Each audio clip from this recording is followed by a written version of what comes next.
Hace muchos, muchos años, siglos quizás, en una tribu india de los indios americanos, había un guerrero que era el más fuerte de la tribu, el más valiente en el combate, el más feroz, el que tenía más puntería con las flechas, el mejor cazador. Se llamaba Toro Bravo. Y podríamos decir que era el metrosexual de la tribu, por decirlo así. Y Toro Bravo estaba enamorado, enamoradísimo, de la doncella más guapa y más virtuosa de la tribu, que se llamaba Nube Alta. Y Nube Alta, evidentemente, bebía los vientos por Toro Bravo. Estaban tan enamorados, que podríamos decir que se les fue un poco la olla. Sí, porque ustedes me entenderán, pretendían que su amor durara para siempre. Claro, y tenían un problema añadido, por si no fuera difícil esto ya de por sí, y es que no sabían dónde aprender, dónde buscar un método, ¿no?, para conseguir eso, para conseguir que su amor durara para siempre, porque ahora lo tenemos muy fácil, ¿no?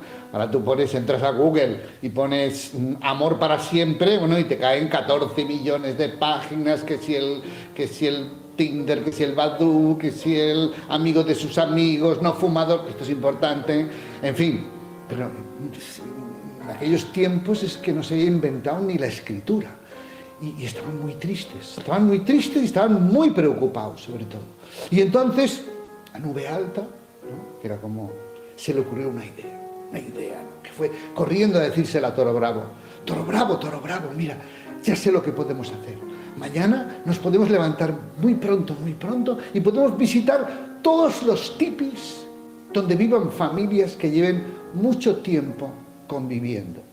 Y podemos preguntarles, ¿no?, cuál es el secreto, qué método emplean para conseguir que su amor haya durado tantos años, ¿no? Entonces, en lo que nos digan, ¿no?, o sea, juntando, por decirlo así, ¿no?, todo lo que nos digan, pues podremos crearnos nuestro método y conseguiremos que nuestro amor dure para siempre. Muy buena idea, le dijo Toro Bravo. Y al día siguiente, efectivamente, se levantaron muy pronto, y visitaron todos los tipis que pudieron. Pero al caer la noche, los dos se encontraban allí donde se hacen las hogueras y las fiestas en los campamentos indios. Y estaban los dos sentados, tristes, deprimidos, casi, porque habían encontrado muchas cosas, pero no habían encontrado amor.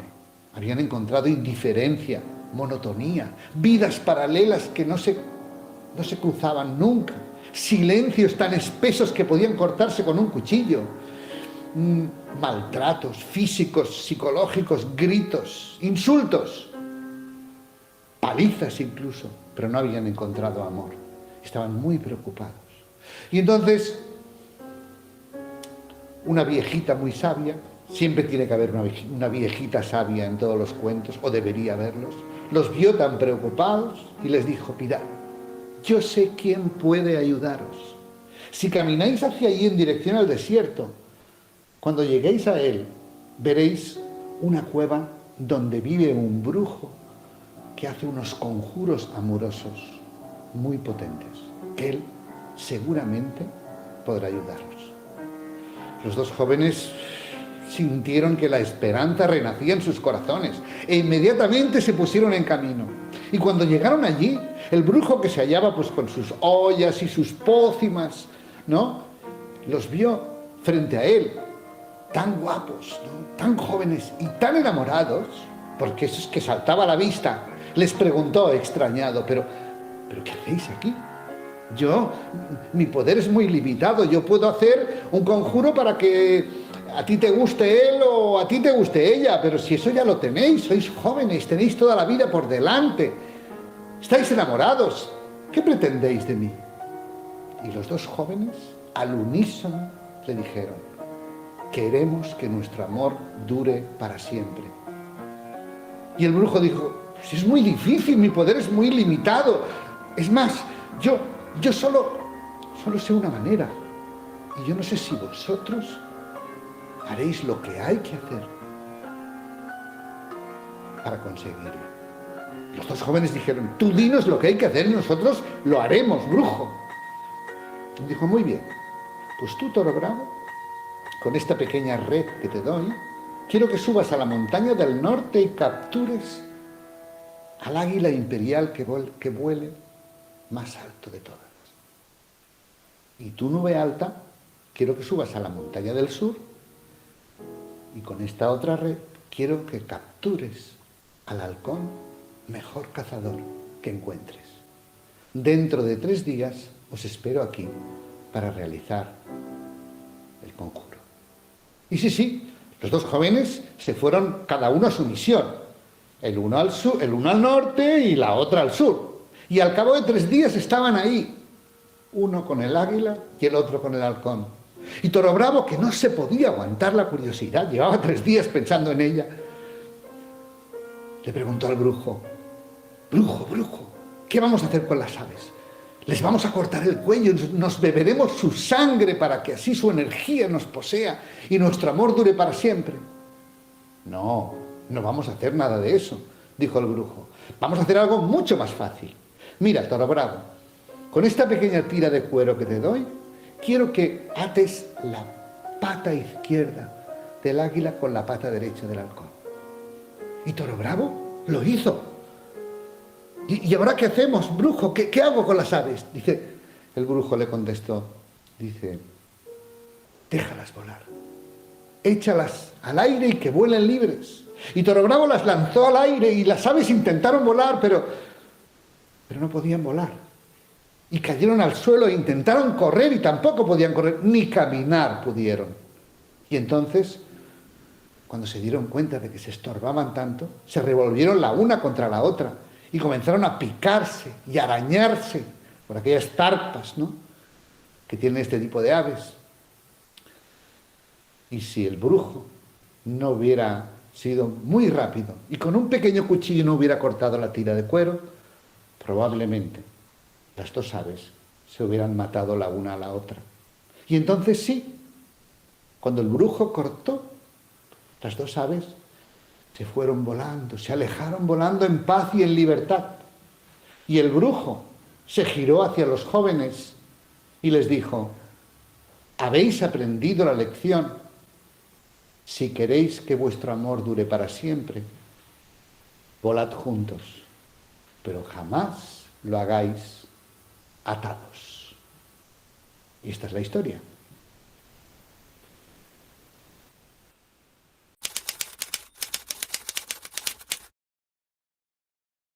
Siempre se levantaba antes de que saliera el sol. Parecía que adivinara que el astro rey ya venía por detrás de las montañas. Y lo primero que hacía era sentarse delante de su telar mágico. Y escogía un hilo del color de la luz y comenzaba a tejer.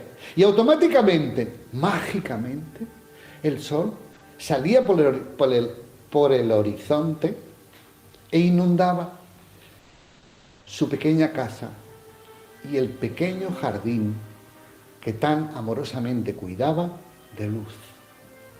Y entonces ella, que lo que más le gustaba, lo que más amaba era el sol y el calor del sol, siempre buscaba hilos de colores naranjas, amarillos, rojos, porque así el sol cada vez se levantaba más y cada vez calentaba más. Pero si en algún momento veía que los pajarillos ya buscaban la sombra de los árboles, fritos de la calor, ¿no?, o las hojas comenzaban a resecarse, entonces tenía una lana especial, una lana de color gris.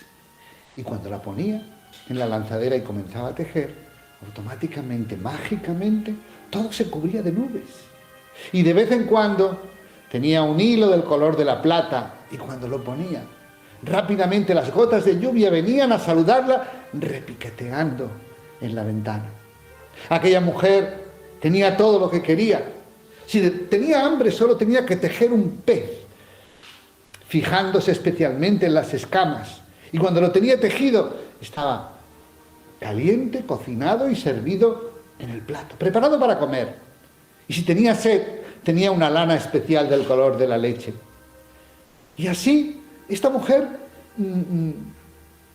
hacía lo que quería. Tejía y tejía, porque tejer era todo lo que sabía y tejer era todo lo que quería hacer. Pero un día, tejiendo y tejiendo, sin darse cuenta, tejió un sentimiento nuevo. Un sentimiento que no comprendía, no sabía cómo vincularse con él. Sentimiento de sentirse sola. Y no sabía qué hacer. Y se le ocurrió una idea. Claro, me voy a tejer un marido. Y aquella noche casi no pude dormir de lo nerviosa y emocionada que estaba. Y al día siguiente se levantó más pronto que nunca y se tejió un marido como ella siempre había pensado que tenían que ser los maridos. Con unos zapatos bien limpios y con mucho lustre, porque a ella le gustaban los hombres muy limpios, con un pecho armonioso, con una barba bien recortada y con un sombrero de plumas. Y mira, cuando pasó el último cordón, el último hilo, mejor dicho, del segundo cordón del segundo zapato, ¿vale? Llamaron a la puerta.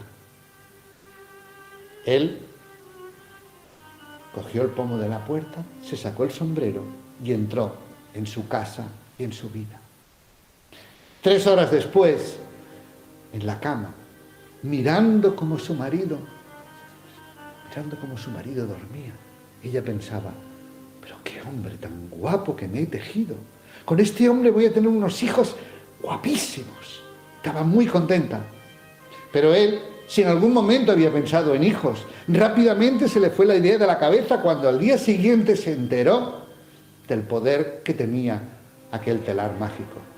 Lo primero que le dijo, nena, vaya mierdecita de casa que tienes, estás muy pequeño. Venga, mira, vamos a hacer una cosa, mira, quiero que te pongas a tejer y quiero que me hagas una vivienda unifamiliar que tenga absolutamente de todo. Va, venga, ponte a trabajar, que me voy al bar a hacer un poquito de relaciones públicas y conocer a la gente del barrio en el que voy a vivir. Y ella se puso a trabajar y a tejer con mucha ilusión, porque pensaba que él tenía razón, que si tenía que aumentar la familia, realmente aquella casita era muy pequeña. Y tejió una vivienda unifamiliar que tenía absolutamente de todo. Tenía parking automático, tenía pista de tenis, tenía piscina, jacuzzi, 3 pisos con ascensor, porque pensó que cuando fueran viejitos y no pudieran subir escaleras, pues necesitarían el ascensor. Tenía de todo, un jardín, todo. Pero él cuando llegó por la noche, ni siquiera se fijó en la casa.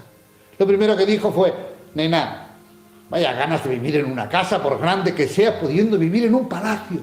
Mira, mañana quiero que me tejas un palacio de piedra gris con acabados de plata en las almenas.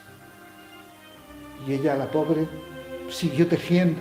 Y tejió un palacio, un castillo con torres, con torreones, con un patio de armas, con un puente levadizo, con un río que lo circundaba, con salones, con establos, con calabozos. Y cuando hizo los calabozos, él escogió el más húmedo, el más lóbrego, el más oscuro, y allí que la encerró. Claro, con su telar mágico. Y le dijo, nena, no lo hago de mala fe, lo hago porque aquí quiero hacer muchas fiestas. Y va a venir gente muy importante de toda la comarca, de todo el país, del extranjero incluso. Y claro, si alguien se entera del poder del telar mágico, nos lo podrían robar. Y eso sería un desastre.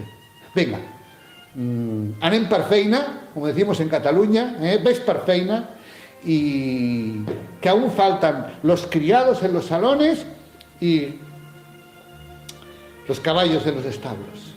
Y ella, pobrecita, tejía y tejía, llenando los establos de caballos y los salones de criados y los cofres de monedas, hasta que tejiendo y tejiendo volvió a tejer un sentimiento nuevo, un sentimiento de pensar que más valía estar sola que mal acompañada.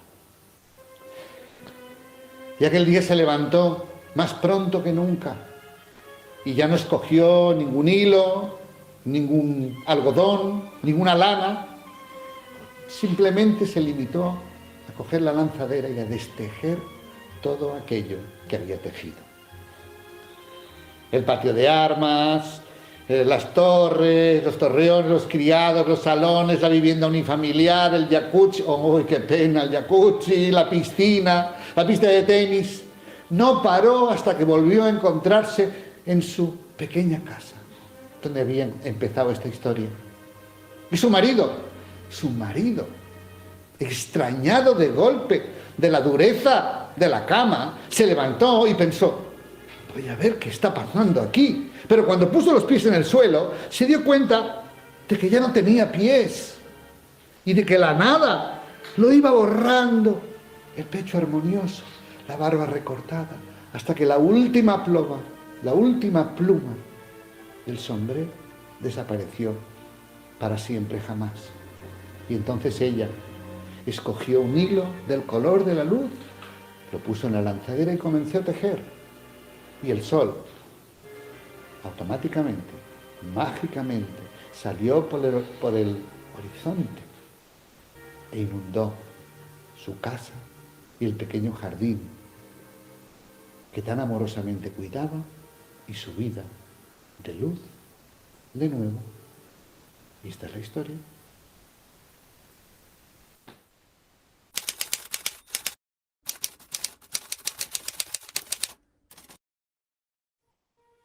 Bueno, esta es una historia epistolar, de cuando los seres humanos todavía nos enviábamos cartas, ¿eh?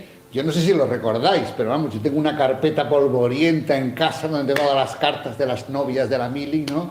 Y entonces cuando tengo temporada soltero como ahora, pues para levantarme, me deprimo, ¿no? Para levantarme la autoestima, miro las cartas aquellas, ¿no? Bueno, pues esto, no, esto es broma, ¿eh? Esto es una historia de, pues eso, vamos a situarla en los años 80. Es la historia de Laura y Manel, ¿eh? Es una historia que pasó en Barcelona. Y bueno, Laura era una ejecutiva, ¿vale? Una mujer ejecutiva que trabajaba en una multinacional con sede en París, con sede central en París, pero ella trabajaba en la sucursal de Barcelona. Una persona muy querida por sus jefes, por sus subalternos, una mujer que sabía mandar sin manipular, sin maltratar, sin zancadillas, etcétera, ¿no?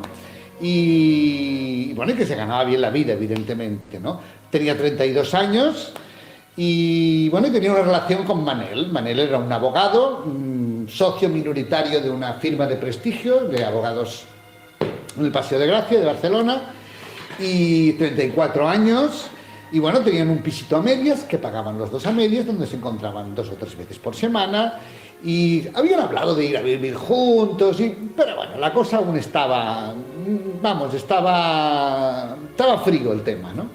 Total, que un buen día Laura la llamó su jefe y le propuso dirigir un proyecto durante 6 meses, que significaba pues una subida en el escalafón de la empresa, evidentemente muy importante, y más para una mujer en aquella época, y además un aumento de sueldo significativo.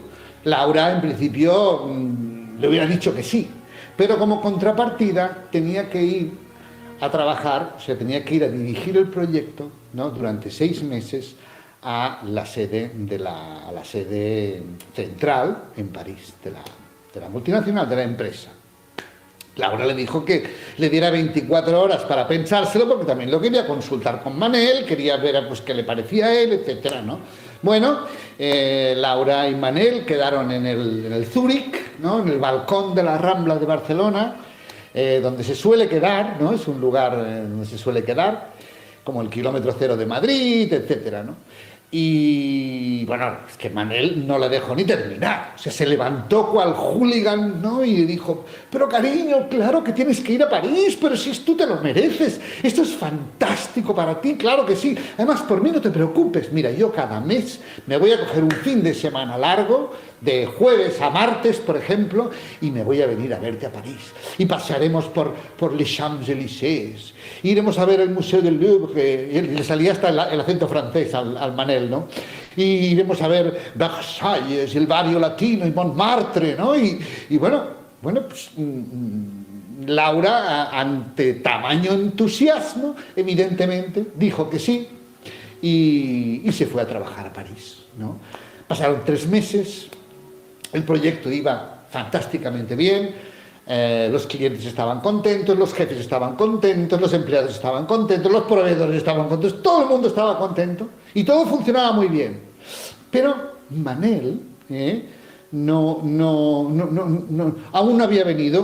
Un día por un problema familiar, otro día por unos amigos de la mili que vinieron a verlo, otro día por un tema profesional, un juicio complicado, etc. Total, que a Manel no se le había visto el pelo por París. El plumero sí que comenzaba a vérsele, también todo hay que decirlo.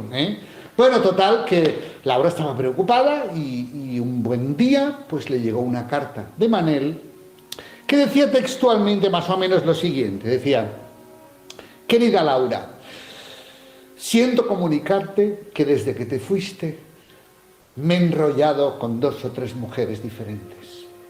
¿Qué quieres? La naturaleza humana, abro paréntesis, especialmente la masculina, cierro paréntesis, es así. Te sugiero que mejor que lo dejemos aquí y quedemos como amigos. Te quiere, Manel. Postdata, importante. Por favor, Laura, devuélveme la foto mía, aquella que te di, que ya sabes que es un recuerdo de familia. Bueno, Laura, claro, cuando leyó esta carta se subía por las paredes. Estaba que, vamos, que sacaba fuego por las muelas, como decimos en Cataluña, ¿no? Pero pensó que tenía que hacer algo, que no quería quedarse parada. Y tuvo una idea. Convocó a todas sus compañeras, que había unas cuantas que trabajaban en la sede en la oficina de la multinacional, y les pidió que por favor al día siguiente le trajeran todas las fotos de hombres entre 18 y 65 años que encontraran en casa. Reunió 70 fotos al día siguiente. Agarró un sobre, puso todas las fotos allí, puso la foto de Manel y le envió, y le puso una nota que decía: querido Manel, lo siento pero no recuerdo quién eres, busca tu foto y devuélveme las 70 restantes. Te quería, Laura. Y esa es la historia.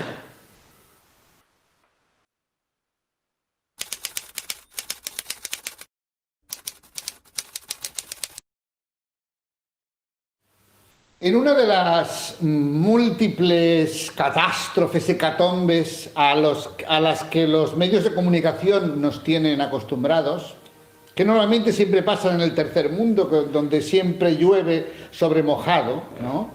Y ante la cual los ciudadanos del primer mundo podemos hacer poca cosa. A veces hacemos un ingreso en una cuenta bancaria, a veces enviamos comida, mantas, etc. Y a veces, como es el caso de esta historia, estamos a tiempo de enviar helicópteros de salvamento y salvar personas. Y esta es una historia que pasó en un helicóptero de salvamento de estos, que en una catástrofe pues pudo salvar a 10 personas, ¿vale?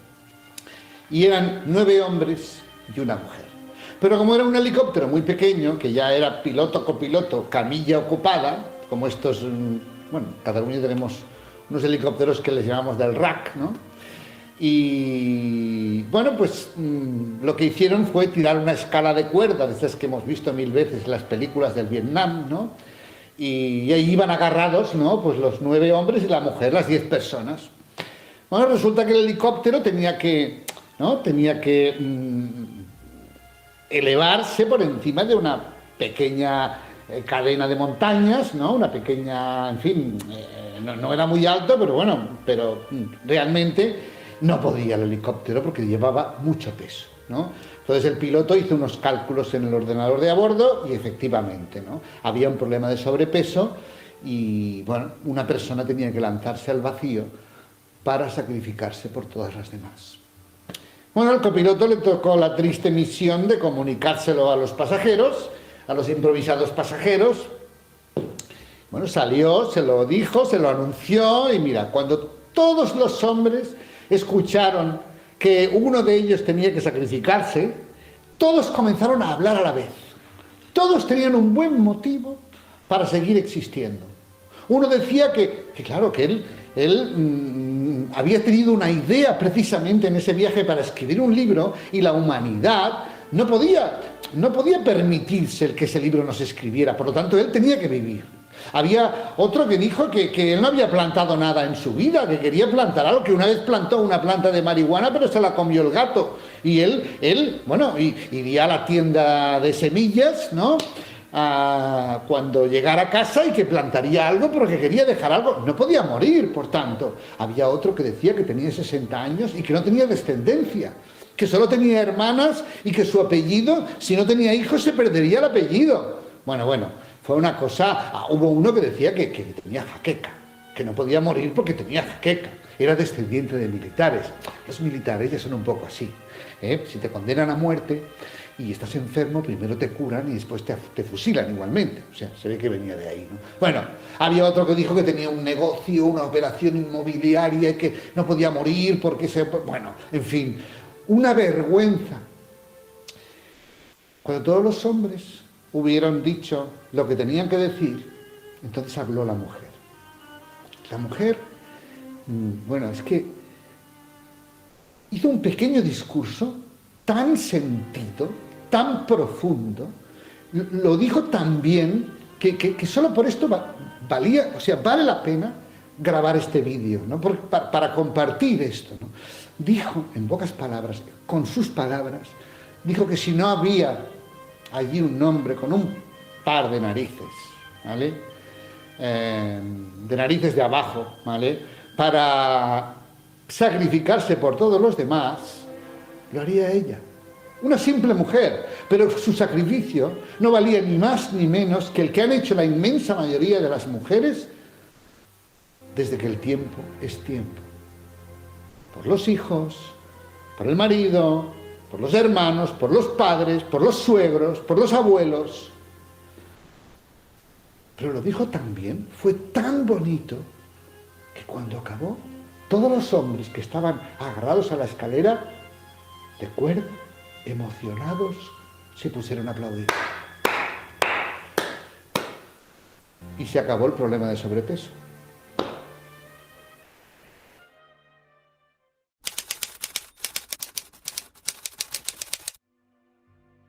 Bueno, dice que estaba Eva en el jardín del Edén, en el paraíso terrenal, y estaba muy enfadada, enfadadísima, porque resulta que había sido, o ella pensaba que había sido víctima de una injusticia divina, y es que era la única mamífera, el único animal superior que había sido creado solo.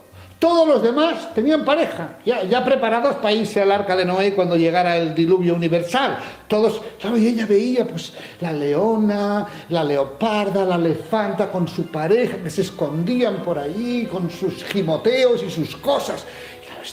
Estaba enfadadísima y decidió una vez más ir a quejarse, pues, donde hay que quejarse, a la guarida de Dios, ¿no? Bueno, Dios estaba allí, ¿no? Hizo el mundo en 6 días, al 7º descansó y él continuaba descansando, ¿no?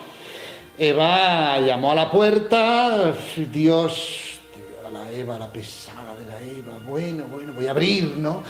¡Hombre, Eva, la criatura más perfecta de la creación, la criatura autónoma, independiente, la más perfecta, la más de lo más.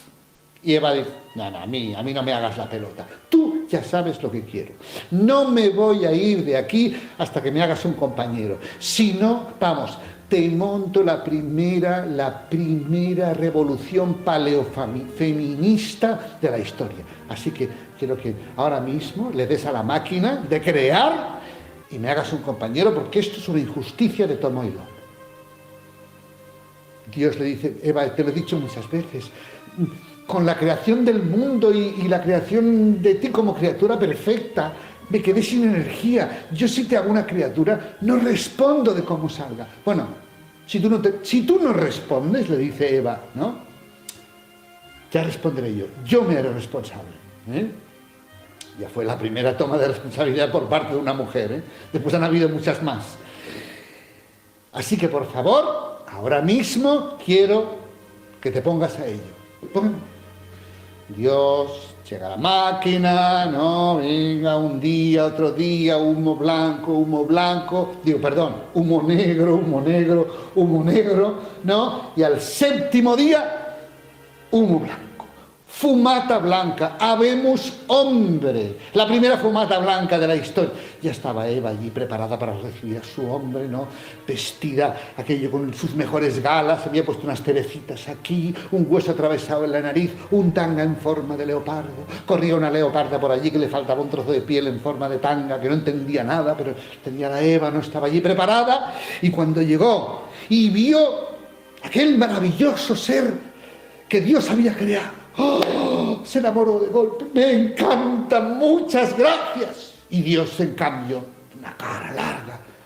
¿Cómo te puede gustar esta criatura? Esta criatura desproporcionada, con estos bíceps. Y mira qué peludo me ha salido. Parece una alfombra. Y además, mira, de las 3 patas, la del medio es más corta. No, esto es un desastre. No, ya me gusta, mira, Dios, ahora va a venir una época glacial porque el calentamiento global va a tardar muchos siglos en venir, por tanto, ya va bien que sea peludo, ya va bien que sea fuerte, que vaya a cazar, y mira, lo del medio no es una pierna y no siempre es tan corta, así que ya me está bien, venga. Dale el soplo de la vida, que tengo ganas de conocerlo, de que nos conozcamos y eso, ¿no? A ver, Eva, no es tan fácil.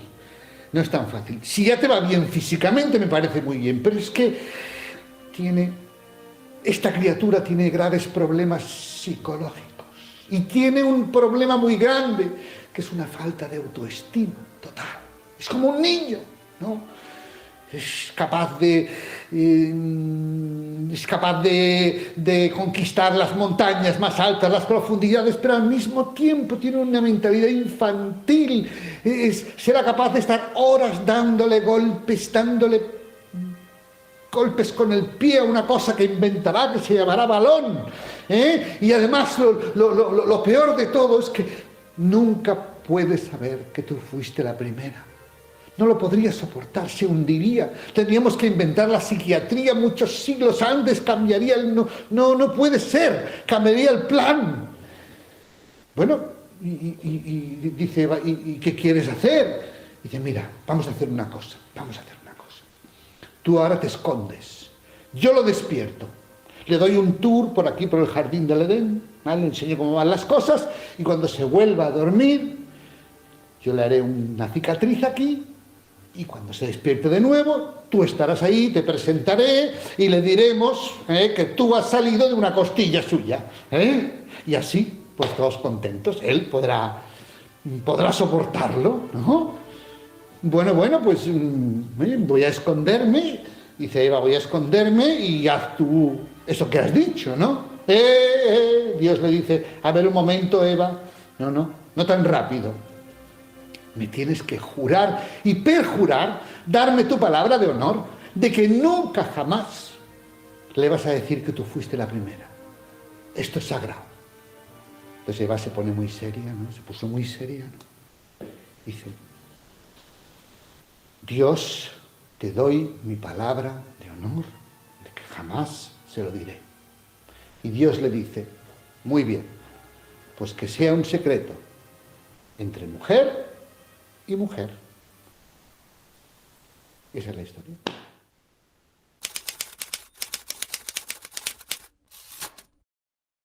Bueno, ya para terminar, quiero leeros una poesía con la cual llevamos muchos años terminando espectáculos de género, ¿no? Y otros también, que me encanta, que se llama Palabras, de Eduardo Galeano, y yo creo que resume muy bien la comunicación o la incomunicación entre los hombres y las mujeres.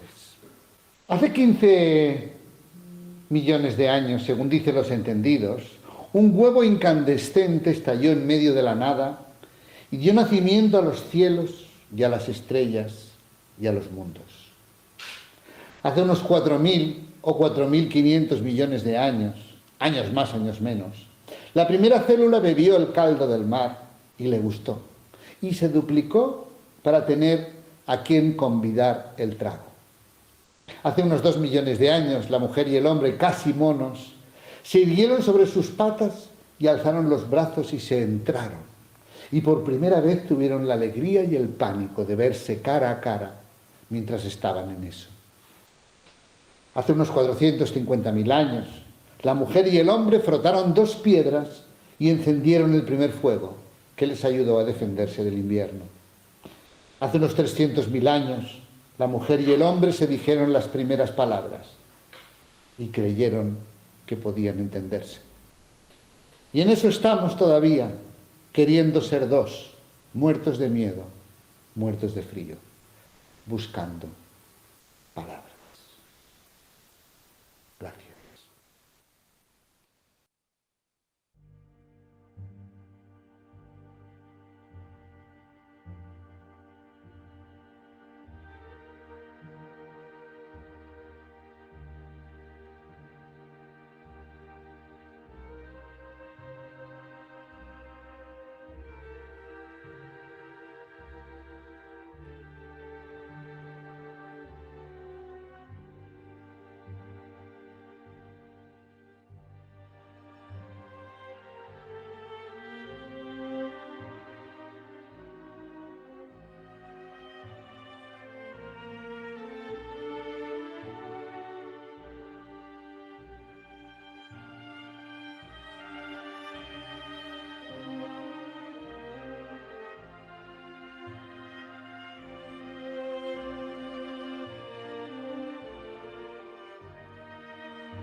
Luis, ya lo puedes quitar.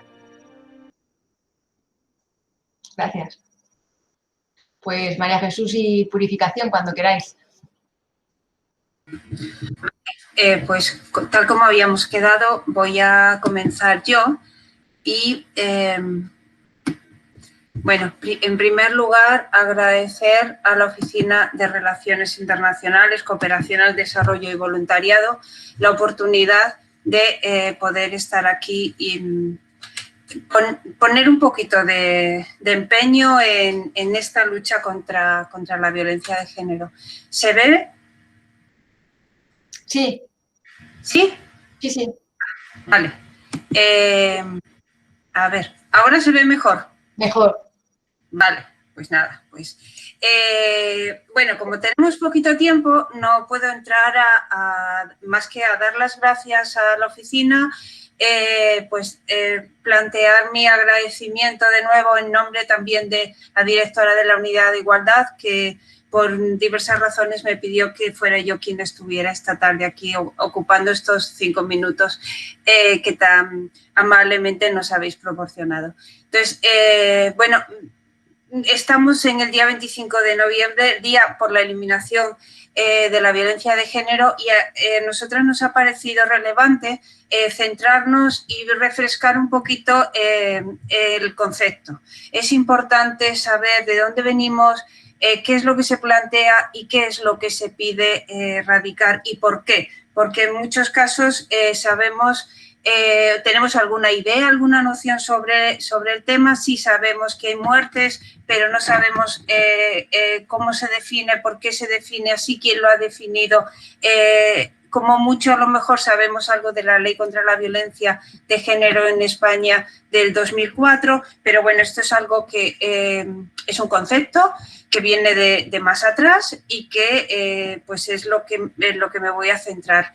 Bueno, quiero dar las gracias y decir por el trabajo de Xavi de Melo. Me gustaría poder comentar alguna cuestión sobre todo lo que ha hecho él, todo su trabajo, pero como sabemos no voy a tener mucho tiempo. Bueno, entonces, como digo, me voy a centrar en el concepto, en un concepto que define una situación que tiene tantos siglos de historia como tiene la humanidad, y que fue la ONU en 1993 quien decidió ponerle nombre y explicar por qué y a qué llamaba, a qué consecuencias tiene y creaba este concepto, ¿no? Entonces, por violencia de género, como digo, en la Declaración sobre la Eliminación de la Violencia contra las Mujeres o contra la Mujer, en 1993, la ONU planteó o definió todo acto de violencia basado en la pertenencia al sexo femenino que tenga o pueda tener como resultado un daño o sufrimiento físico, sexual o psicológico para la mujer, así como las amenazas de esos actos, la coacción o la privación arbitraria de la libertad, tanto si se produce en la vida pública como en la vida privada. Importante lo que tengo subrayado con negrita. Se refiere a actos, no es nada abstracto, sino que son acciones concretas que se ejecutan sobre las mujeres por el hecho de ser mujeres, que puede consistir en cualquiera de estas tipologías y que da igual que se realice en la vida privada como en el ámbito público. Me parece que es importante también subrayar que el origen de la violencia contra la mujer lo que demuestra y lo que muestra además es las relaciones de poder que históricamente se han producido entre hombres y mujeres. O sea, no son actos porque sí, sino que son actos que ejercen los hombres contra las mujeres por el hecho de ser mujeres. Eso ha conducido a que las mujeres se hayan visto dominadas y a mantener esa dominación y la discriminación por parte de los hombres y que hayan, con palabras de la ONU, impedido el adelanto pleno de la mujer. Explica además que la violencia supone el principal mecanismo social que, utilizando la fuerza, mantiene a las mujeres en esa situación de dominación y de subordinación respecto a los hombres. Por tanto, hay unos ejecutores de la violencia, una violencia que se traduce en actos y un objetivo y un sentido para la realización de esa violencia. Bueno, la violencia puede ser, como decía, anticipaba ya en la definición, tanto psíquica como física, como psicológica, económica, de todo tipo, incluyendo, por supuesto, la explotación sexual. Pero quiero subrayar en este punto también de la definición de la ONU que se da en la familia, se da en la comunidad y se da por parte del Estado. ¿Eso qué quiere decir o cómo lo leo yo? Que se da en todos los contextos, lo que supone que las mujeres vivimos en un continuum de violencia desde que nacemos a lo largo de toda nuestra vida, con diversas expresiones y en todos los contextos, las mujeres estamos sometidas a estas situaciones.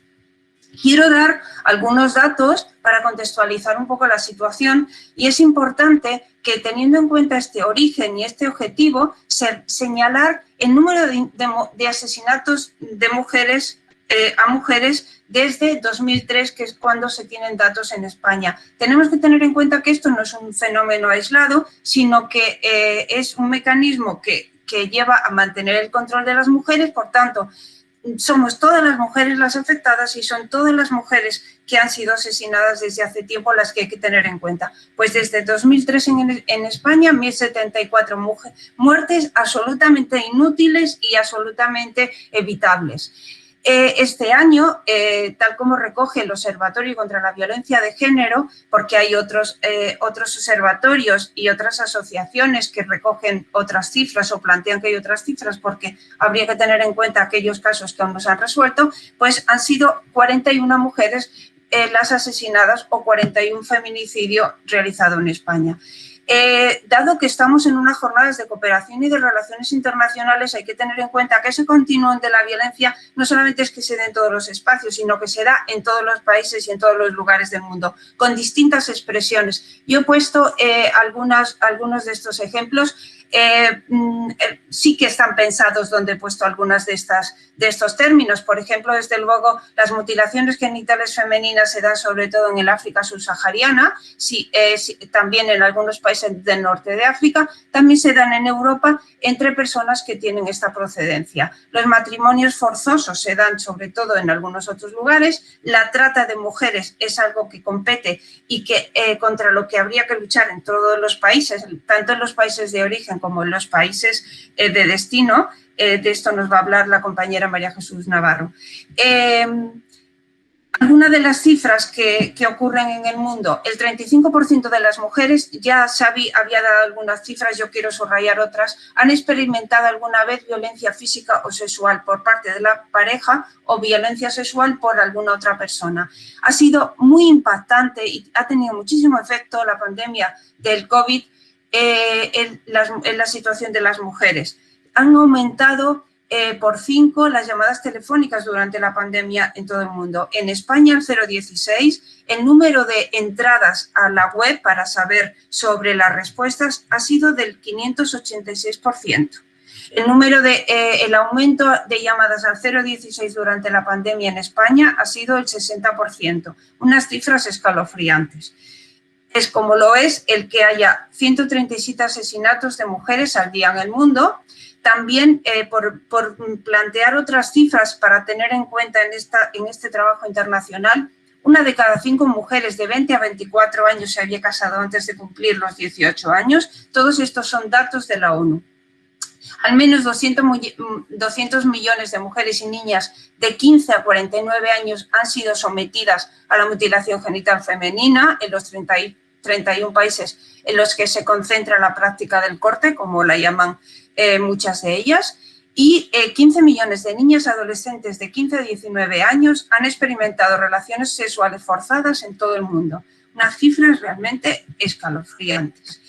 Pues esto es lo que podía compartir con vosotras y con vosotros. Muchas gracias por la oportunidad de nuevo. Gracias, Puri. Bueno, sigo yo porque tenemos poquito tiempo y poco puedo decir. Entonces voy a intentar, pues bueno, decirlo lo más rápido posible porque me gustaría que hubiera un poquito de interacción entre las personas que están conectadas. En primer lugar, yo también quiero, por supuesto, agradecer a la Oficina de Relaciones Internacionales, Cooperación del Desarrollo y Voluntariado por esta oportunidad de poder estar aquí.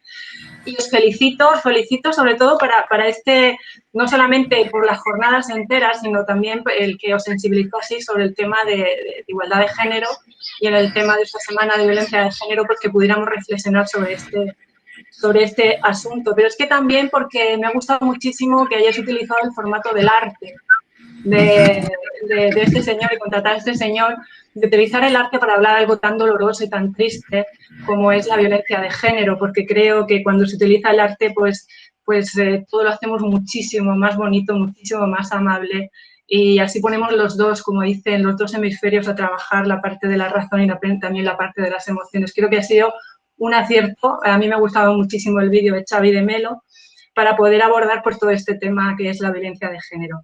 Bien, yo voy a hablar muy poquito, entonces he decidido, efectivamente, como ha dicho mi compañera Purificación Heras, la violencia de género no es solamente lo que tenemos aquí desde que tenemos la ley del 2004, la violencia ejercida del hombre sobre la mujer cuando ha habido una relación de pareja, sino que todos sabemos que el protocolo de Estambul extendió o tuvo en cuenta toda la serie de violencias que se ejercen sobre las mujeres por el simple hecho de ser mujeres, como muy bien ha explicado Purificación en esa definición. Entonces yo, como sabéis, me dedico sobre todo en trabajar sobre una de las violencias de género más sangrantes y más terribles, como es la trata de mujeres y niñas con fines de explotación sexual. Y simplemente os voy a decir unas pequeñas estadísticas sobre ese tema. Y después lo que os voy a comentar es, hace poco estuve leyendo, de todo lo que leo y de todo lo que me informo y de todo lo que trabajo, un artículo y que tengo aquí en mi otro ordenador y que os lo voy a leer, un extracto de un artículo muy interesante que se llama La brutal normalización del mercado sexual en Suiza. Es un artículo muy reciente de una periodista que va a Suiza y hace un reportaje bastante extenso para hablar sobre el tema de la prostitución y sobre la trata, precisamente en un país donde todos sabemos que está la sede de la Organización Mundial, perdón, la sede de la ONU, en Ginebra. Y entonces, precisamente, habla sobre esa ciudad, sobre otro tipo de ciudades. Os voy a leer un poquito de un extracto de ello. Y luego una cosa también muy interesante, 2 comentarios, porque me llamó poderosamente la atención. 2 comentarios, sabéis que para quien quiere estudiar sociología o quiere saber un poco sobre las opiniones de la gente, yo me he dado cuenta que muchas veces en toda la información que nos encontramos en Internet, como YouTube o cualquier otro artículo en el que la gente de forma libre puede opinar sobre ese aspecto, pues ahí tenemos información muy interesante sobre la que podríamos analizar o tomar el pulso a las personas en la sociedad. Entonces he elegido 2 extractos también de 2 comentarios que había con muy poquito tiempo de diferencia, y esto es del año pasado, y os lo voy a leer. En cuanto a las estadísticas, pues deciros, no me he preparado ningún PowerPoint, pero sí que os la quiero comentar porque es algo muy rápido.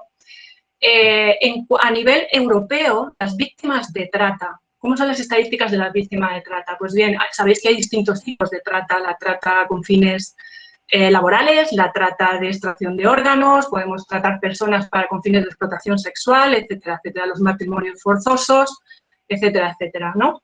Entonces, ¿qué porcentaje hay de cada uno de ellos? Pues es muy interesante las estadísticas porque nos dicen que la trata con fines de explotación sexual supone el 66% de toda la trata que nos podemos encontrar, del resto, de la laboral, de la extracción de órganos, del matrimonio forzoso, etcétera. 66%, pero es que luego dentro de la trata con fines de explotación laboral, que muchas veces se mezcla también la trata laboral con la explotación sexual. Sin ir más lejos, hace una semana aquí en Murcia, donde yo soy, saltó el escándalo de que mujeres inmigrantes marroquíes, trabajadoras del campo, estaban siendo sometidas a explotación laboral y al mismo tiempo a abuso sexual para poder mantener su contrato y también unas condiciones laborales muy precarias. Entonces, en definitiva, la trata tiene rostro de mujer, pero fundamentalmente la mayoría de la trata de seres humanos es con fines de explotación sexual. Y dentro de las estadísticas de la trata con fines de explotación sexual, ¿por qué se debe de considerar violencia de género? Pues porque las estadísticas nos están diciendo que el 97% de las personas que sufren trata con fines de explotación sexual son mujeres y niñas, el 97%. Eso nos crea un panorama, obviamente, objetivo, en el que nos está diciendo que los consumidores, los tratantes y las personas que consumen prostitución son hombres, y la inmensísima mayoría, prácticamente el 100% de las personas que sufren trata con fines de explotación sexual son mujeres. Los matrimonios forzosos también se podría considerar una mezcla entre trata laboral y trata también con fines de explotación sexual. O sea que las estadísticas son tremendas y evidentemente nos tiene que hacer reflexionar sobre el asunto. Y dicho esto, os voy a leer pequeño extracto de ese artículo que yo os recomiendo que se lea porque está en internet, se puede ver. El título es La brutal normalización del mercado sexual en Suiza. Os comento y os leo literalmente el pequeño extracto, os leo también los comentarios de 2 hombres, un hombre y otro hombre. Uno de ellos se mantiene en el anonimato. Yo creo que esto es interesante que reflexionemos y que pongamos la atención en eso. Se mantiene en el anonimato y obviamente dice lo que verdaderamente piensa. Y el otro no. El otro dice su nombre, dice su identidad y, por supuesto, también dice lo que verdaderamente piensa. Entonces, el leeros este pequeño extracto de estos dos comentarios es con el objetivo de que reflexionemos de qué tenemos que hacer como sociedad para poder luchar contra esta lacra tan bestial como es la trata con fines de explotación sexual, pero también interpelo en el caso especialmente de los hombres, mujeres y hombres tenemos que luchar contra ello. Pero yo creo que ya va siendo el momento de que, bueno, de que los hombres que los necesitamos en esta lucha para poder seguir avanzando. Bien, dicho esto, os comento. La periodista dice: esa noche me reúno con un contacto que durante años ha trabajado en una de las organizaciones en defensa de los derechos humanos más grandes de la ciudad. Habla con un contacto, con un informante que pide estar en el anonimato y obviamente sabemos que está trabajando en la ONU. Esta persona no solo perdería su trabajo si se supiera que es un informante, sino que también sería denigrada esta persona por sus compañeros de trabajo y probablemente no podría encontrar trabajo en ningún otro lugar. El informante me cuenta que en la oficina de esta gran organización, el viernes se conoce como la noche de putas. Los hombres de mi equipo, dice esta persona informante, literalmente presumen de ir de putas. Estos hombres de mi equipo, una de las misiones es informar sobre la trata y la inmigración irregular, pero estos tíos salen y abusan de las mujeres sin ningún remordimiento. Una vez, este informante encaró a un colega que alardeaba en la oficina sobre la noche que había tenido con una rumana obsesionada por el sexo. Se reía con otro empleado diciendo, bueno, aquí pone literalmente, que estaba asustado de que se le cayese la polla, vamos, que se lo haya pasado de maravilla. Entonces mi informante le preguntó al hombre, a ese compañero, si sabía si ella no había sido traficada o presionada para entrar en prostitución. A lo cual responde: no tenemos sexo con las que han sido traficadas, solo con las que quieren estar ahí. El informante le dice: ¿y cómo sabes que son ellas, que tú estás con las que verdaderamente quieren estar ahí? Le dice: no, le preguntamos. Le preguntamos, me dice que no y ya está. Obviamente eso era algo absurdo, ni siquiera le preguntaban, eso era una obviedad. Mi informante me cuenta cómo una vez varios compañeros visitaron un burdel en grupo. Jactaban de que 5 de ellos habían tenido sexo con una mujer de este sitio y que no hablaba inglés. Cuando se iban, la mujer lloraba. Uno de los hombres dijo, sin ningún tipo de conciencia, que probablemente estaba enfadada porque quería que alguno de ellos se la llevara a casa. El perfil habitual de una víctima de trata, me cuenta mi informante, es el de una mujer joven a la que un agente de su país le prometió un buen salario, un permiso de trabajo y un reembolso de los costes de viaje. La reputación de Suecia como un país democrático, con una historia de respeto a los derechos humanos, inspira confianza en muchas de estas chicas, en muchas de estas mujeres. Bien, esto es un extracto de un artículo grandísimo que ya os digo, os recomiendo. Es espeluznante, pero con una periodista que sí ha informado bien y que ha tenido informantes directos de qué es lo que está sucediendo en Suiza. El comentario de uno de los hombres a este artículo, una vez que lo ha leído, que por supuesto su tema es viva la prostitución. Con esto ya no está diciendo mucho, ¿no? Y dice lo siguiente: siendo sincero, los hombres tenemos el derecho a pagar por sexo y si nuestras mujeres locales no pueden dárnoslo, entonces pagaremos por sexo con extranjeras. Me da mucha rabia la gente como tú. No critiques las leyes suizas porque voy a tu maldita casa y te mato, vieja del carajo. La igualdad no existe y jamás existirá. No importa cuánto luces. Las mujeres suizas deberían de ser más indiferentes. Porque, sorpresa, no son ellas las que se prostituyen. Hay que ser crueles. Los hombres somos muy crueles y eso nos hace grandes. Mátate, idiota. Bueno, esto yo os aseguro que cuando me meto y estudio y trabajo sobre los foros de prostituidores, los foros de puteros, esto es una guinda comparado con lo que nos encontramos ahí. Y hay un señor que se llama Moisés, que a las pocas semanas escribe, después de haber leído el artículo completo, y dice: me sorprende mucho esta publicación. Soy de un país pobre sudamericano, donde casi no existe la prostitución y es una cultura en la que el matrimonio es algo sagrado. hoy en día no valoramos a las mujeres. Creo que hasta más o menos los 13 años estamos de acuerdo que nuestro papá y nuestra mamá están juntos. Hoy en día todo esto es terrible, porque hasta para conseguir un trabajo piden tener sexo. La mujer es sagrada. Todos nacemos de mujer. Liberal, me pregunto, justo, respeto, país ejemplo, Suiza, todo es dinero. He visto voluntariados aquí de protección y derechos de mujeres y niñas y directamente he visto sexo libre entre colegas que defienden y ellos mismos son los que incentivan luego esas cosas. O sea, vuelvo a decir lo mismo de lo que se dice en el artículo. No quiero expandirme mucho, pero 2 más 2 son 4, siempre será así. La vida tiene una raíz con respeto, derecho, amor por las personas. Nadie es objeto de nada ni de nadie. Gracias por la información.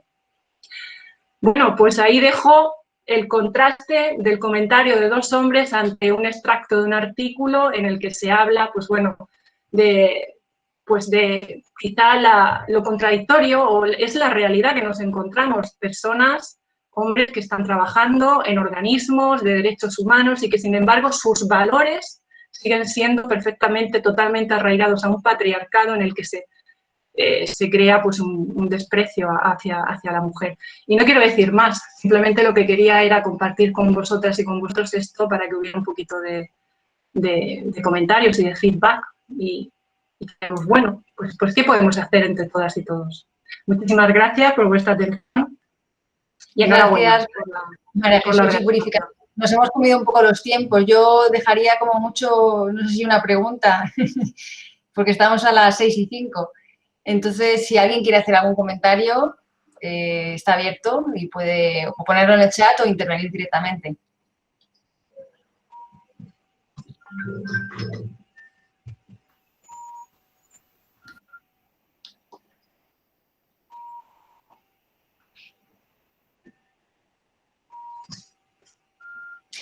María Jesús, me ponen en el chat que si puedes colgar el enlace del artículo, si puedes poner claro. el link. Sí, os lo pongo ahora mismo. A ver si pongo, como estoy en el otro ordenador, lo tenía abierto. Buscáis la brutal normalización del mercado sexual en Suiza, sale. Así que voy a ponerlo.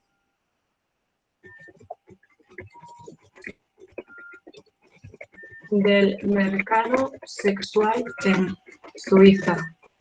A ver.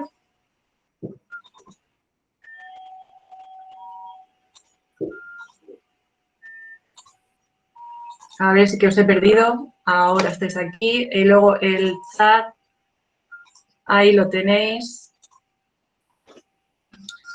A ver, tenemos una... ¿Quieres que responda, Laura? Si la has leído, si te la iba a leer yo, pero... Sí, Sonia, gracias por el comentario. Bueno, lo que ha hecho la pandemia ha sido agravar una situación que ya se venía viviendo.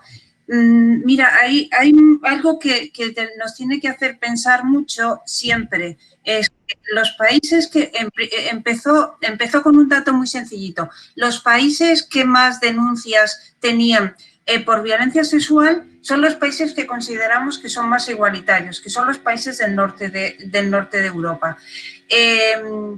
¿Eso qué quiere decir? Que aquellos países donde la sensibilidad es mayor, las denuncias son mayores, ¿vale?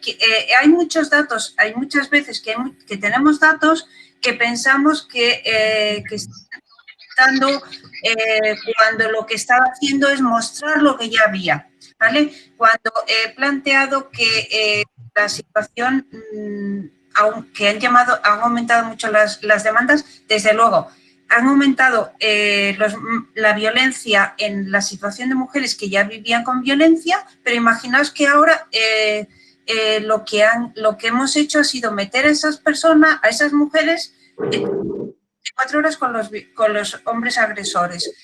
Los hombres no han salido a los bares, no han salido al trabajo, con lo cual el nivel de control y de violencia sobre las mujeres ha aumentado mucho. El hecho de que haya aumentado tanto el número de visitas a los recursos, pues sí que puede haber sido porque haya sido más fácil acceder a los recursos que a las llamadas. en relación con lo que decía antes, por ejemplo, se ha visto que durante el momento de confinamiento disminuyeron el número de denuncias por agresiones. Pero ¿qué ocurrió? En cuanto las mujeres salimos del confinamiento, las mujeres sí pudieron denunciar. Entonces, hay veces que las cifras nos dan información, pero es algo importante que desde las ciencias sociales yo entiendo que también tenemos que tener siempre presente el que no busquemos explicaciones únicas a los fenómenos, porque no los hay, y hay veces que los datos nos dan una idea de lo que puede estar ocurriendo, pero hay que ir más allá, ¿no? Porque, por ejemplo, en esto, ¿no? Las denuncias disminuyen. Pues, ¿es que no hay agresiones? No, es que no pueden siquiera salir las mujeres de las casas. Era muy llamativo ver cómo durante el confinamiento la mayor parte de las personas o gran parte de las personas que iban a comprar a los supermercados eran varones, no eran mujeres. Los tiempos para salir fueron muy limitados para ellas. Como sé que vais con poco tiempo, Laura, mejoramos novedad. De la educación de los niños. ¿No pensáis que si no mejoramos la educación no vamos a ningún lado? Por supuesto, pero hay que educar intencionadamente dentro del currículum oculto y no oculto, sí, por supuesto, la educación es fundamental. Pero también, como decía María Jesús, no podemos dejar de trabajar con los hombres adultos y con las mujeres adultas en la actualidad. Gracias a ti, Sonia. En mi correo estaba y está en cualquier cuestión que queráis comentar, puedo responder. Pon tu correo si quieres en el chat, Puri. Sí, ahora mismo. Cualquier cuestión que queráis comentar sobre el tema de la pandemia, que es en lo que estamos ahora investigando justamente, pues. Muy bien, pues muchas gracias a todos, María Jesús. Si querías decir algo de la educación, pero muy, muy rápido, 1 minuto, hay 10, porque es que si no nos comemos la siguiente actividad. Y ya contigo cerramos, ¿de acuerdo?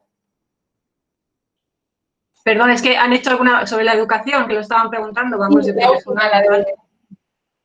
es algo prioritario. De hecho, tenemos en el caso, en lo que a mí me compete, el tema de la trata, de la prostitución en Suecia, no en Suiza, en Suecia, fue uno de los factores fundamentales y que después de 22 años que están llevando a cabo lo que es la ley abolicionista de la prostitución, ya se encuentran resultados de las nuevas generaciones de chicos que tienen un nivel de tolerancia y de rechazo hacia la prostitución muchísimo mayor. Eso ya se ha constatado cuando se ha haciendo los estudios posteriores en los que se va viendo el impacto que ha podido tener la ley. La educación fundamental, básica, y además es la más importante, la que más tarda en conseguirse el efecto, pero es la más importante.